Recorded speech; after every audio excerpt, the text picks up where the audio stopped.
एक बार क्या हुआ कि एक परिवार से सभी लोग वृंदावन आए परिक्रमा लगाने के लिए।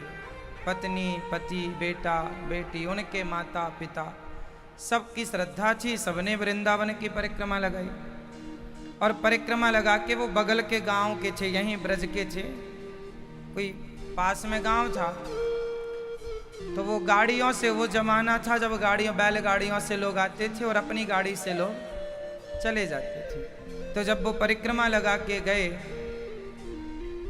तो दोपहर का समय था, एक पेड़ की छांव में विश्राम करने लगे। उस पेड़ पर कुछ प्रेत रहते थे, भूत प्रेत। उस पेड़ पर भूत प्रेतों का साया था। अब ये लोग कुछ जानते नहीं थे, वृंदावन की परिक्रमा लगा के गए और वहां बैठे। और उन्होंने परिक्रमा कैसी लगाई?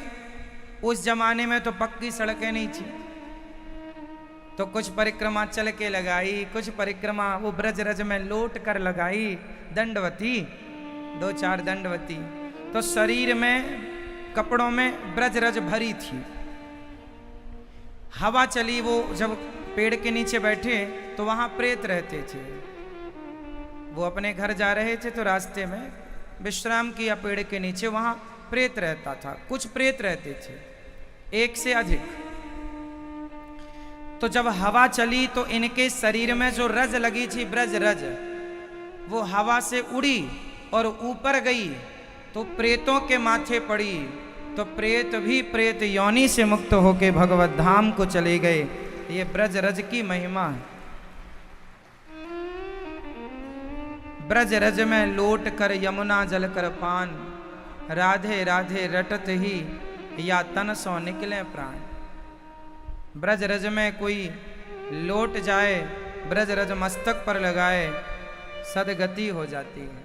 बड़ी महिमा है इस धूली की, इस माटी की महिमा। इसलिए आप लोग बड़भागी हैं कि आप वृंदावन की पावन धरा पर बैठे हैं। हम यहाँ बैठे हैं तो क्या हुआ, हमारे माथे पर भी भक्तों के चरण की धूल उड़ उड़ के माथे पर पड़ रही है। और ब्रज रज उड़ मस्तक लगे तो मुक्ति मुक्त है जाए। मुक्ति को भी मुक्ति मिल जाती है इस धूली से, तो प्रेतों को क्यों नहीं मिल जाएगी? इसलिए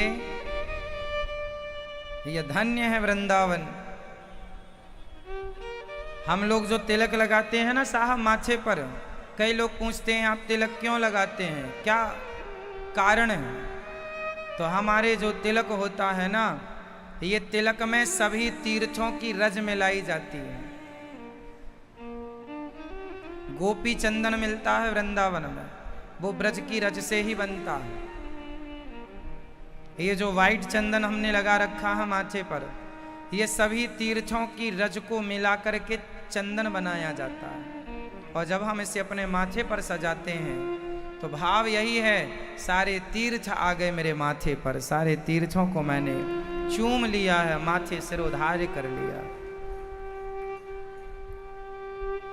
मेरे इस तिलक में सभी तीर्थों की माटी मिली थोड़ी थोड़ी। इसलिए कहा करता हूं माथे पर तिलक लगाया करो। हर भक्त अपने अपने ढंग से, जो जिस संप्रदाय का है वो अपने संप्रदाय का तिलक लगाता है। तिलक कोई भी लगाए, सफेद लगाए, पीला लगाए, जो चंदन है उसमें जरूर रज मिली होती है। अयोध्या की रज, ब्रज की रज, रंगनाथ जी की रज, पंढरपुर की रज, सभी तीर्थों की रज इकट्ठी की जाती है और उस रज से फिर चंदन तैयार किया जाता है। और केवल भगवान की रज नहीं ना, हमारे स्वामी श्री रामानुजाचार्य, भगवान श्री रामानुजाचार्य जी जहाँ प्रकट भये हैं, उनके गांव की वह धूल भी मिलाई जाती है जिस धूल पर वो कभी चले हैं। तो इसमें भगवान और भक्तों के दोनों की रज है। इसलिए अपने माथे पर भक्तों की रज, भगवान की रज को सजाना चाहिए, तिलक लगाना चाहिए। तिलक लगाने का बहुत बड़ा भाव है। तिलक लगाते समय भगवान का स्मरण करना चाहिए। हे नाथ हमें स्वीकार कीजिए। तिलक लगाते समय अपने गुरु चरणों को मस्तक पर रखना चाहिए भाव से कि मेरे माथे पर गुरु चरण है, मेरे माथे पर भगवान श्रीमान नारायण के चरण हैं। ऐसा भाव बनाकर, पहला भाव ऐसा बनाओ कि हम भगवान को तिलक लगा रहे हैं और लगाकर बची प्रसादी अपने माथे पर सजा रहे हैं। तो तिलक ऐसे लगाया जाता है, डायरेक्ट अपने माथे तिलक नहीं लगाया जाता। पहले तिलक भगवान को लगाया जाए, फिर वो तिलक बन जाता है प्रसाद, फिर वो लगाया जाए माथे पर। चंदन अपने लिए नहीं घिसा जाता, चंदन घिसने का भी एक विधान है। चंदन अपने लिए कभी नहीं घिसा जाता, चंदन हमेशा भगवान के लिए घिसा जाता है। भगवान को लगाकर जो बचता है वो प्रसाद भक्त अपने माथे पर लगा लेता है।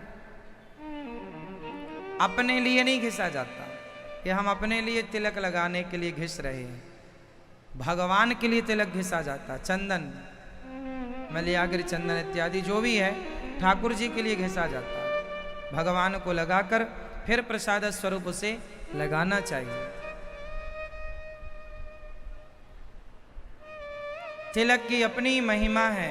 हमारे आचार्य चरण कहते हैं कि एक यज्ञ करने का जो पुण्य है वह एक बार तिलक लगाने का पुण्य है।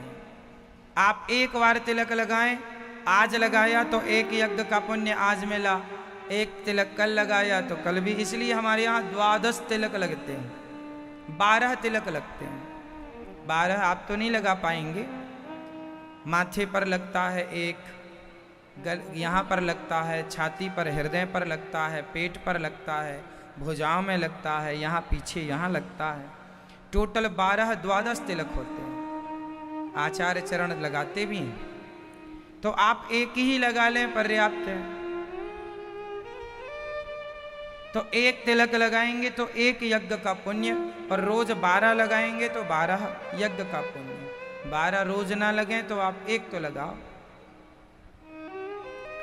तिलक आवश्यक नहीं, अति आवश्यक। हम सभी वैष्णवों के लिए, सनातनियों के लिए माथा खाली नहीं होना चाहिए।